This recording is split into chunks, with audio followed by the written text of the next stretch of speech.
నమస్తే, నేను మీ వాస లక్ష్మణ. కేటీఆర్ గారు ఇక సిరిసిల్లకు సెలవు. నేను చెప్పింది వాస్తవమే. వాస్తవానికి గత అసెంబ్లీ ఎన్నికల కంటే ముందుగానే కేటీఆర్ గారు వేరే నియోజకవర్గం నుంచి పోటీ చేసే అవకాశం ఉండే. అప్పుడు మేము చెప్పినాము, పలు ఛానళ్ళు చెప్పినాయి, పలు వార్తా కథలు కూడా వచ్చినాయి. అది మీకు తెలిసిన విషయమే. కానీ వేరే ప్రాంతంలో గెలిచేందుకు అవకాశాలు లేకపోవడం వల్ల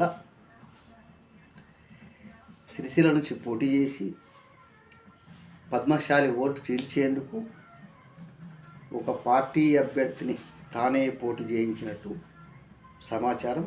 ఆ మధ్యలో పుకార్లు కూడా వచ్చినాయి. గెలిచిండు, తక్కువ మెజార్టీ వచ్చినా సరే గెలిచిండు. ఇక్కడ ఈయన గెలిచిన తర్వాత అక్కడ అధికార పార్టీ మార్పు జరిగింది. కాంగ్రెస్ ప్రభుత్వం వచ్చింది. వచ్చిన తర్వాత రేవంత్ రెడ్డి గారికి కేటీఆర్ టార్గెట్. ఆయన ఏం చేసిండు? గెలంగానే ఏం చేసిండు? బతుకమ్మ సీలకు బ్రేక్ చేసిండు. రేవంత్ రెడ్డి గారు ఏం చేసిండు? కేటీఆర్ ఉనికిని దెబ్బతీసేందుకు పద్మశాలి మీద కోపంతో కాదు రేవంత్ రెడ్డి గారు చేసింది, కేటీఆర్ మీద కోపంతో కేటీఆర్ రాజకీయ ఉనికిని దెబ్బతీసేందుకు బతుకమ్మ సీలకు బ్రేక్ చేసిండు. టిప్టు కావచ్చు, చేత కావచ్చు, పలు రకాల చేనేతలకు సంబంధించిన సంక్షేమ పథకాలకు బ్రేక్ చేసిండు. దానికి కారణం ఏంటంటే కేటీఆర్ ఉనికిని దెబ్బతీయాలి. దెబ్బతీసి సిరిసిల్లో ఉన్నటువంటి పద్మశాలి నాయకుడిని కాంగ్రెస్ పార్టీలో చేర్చుకోవాలి, తద్వారా కేటీఆర్ని ఏకాకిం చేయాలనేటువంటి రేవంత్ రెడ్డి లక్ష్యం. అన్నట్టుగానే ఆయన చేసిండు.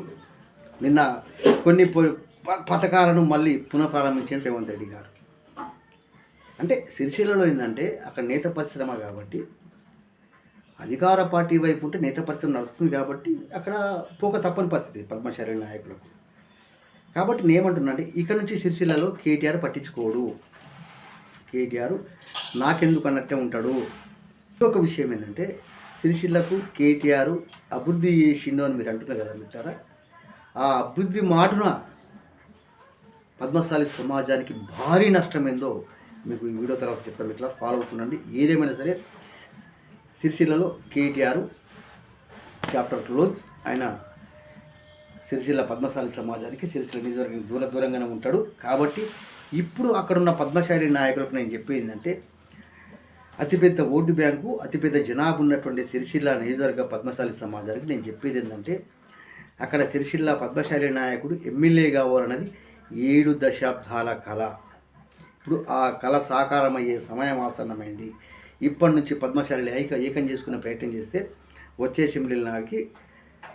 అసెంబ్లీ ఎన్నికల నాటికి అక్కడ సిరిసిల్ల పద్మశాలి బిడ్డ ఎమ్మెల్యే కావచ్చు. అప్పుడు రావు, ఇప్పుడు రెడ్డి దగ్గర కాదు.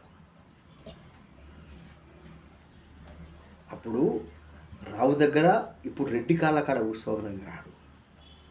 పద్మశాలి బిడ్డలుగా భవిష్యత్తులో సిరిసిల్ల పద్మశాలి బిడ్డ అక్కడ ఎమ్మెల్యే కావాలంటే ఏం చేయాలో నిజమైన పద్మశాలి బిడ్డలు ఆలోచించండి. ఇది ఒక మంచి అవకాశము.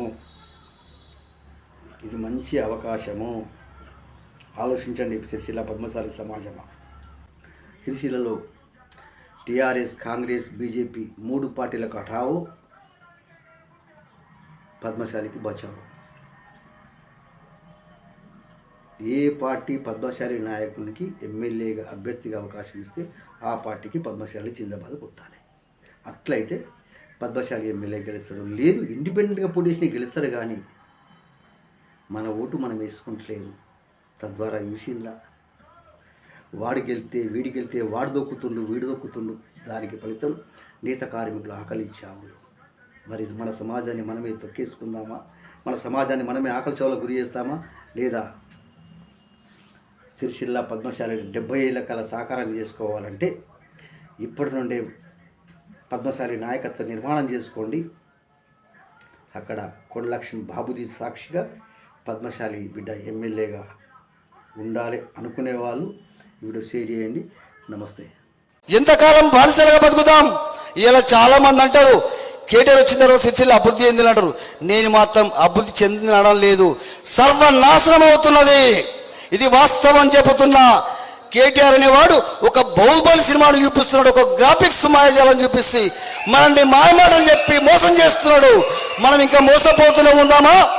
మాకు తెలియదా బతుకమ్మ చీరల వల్ల ఎంతమంది నేతలు రోడ్డు మీద పడ్డారు? మాకు తెలియదా ఎంతమంది నేతమ్మ కార్మికులు ఆత్మహత్యలు చేసుకుంటారు మాకు తెలియదా?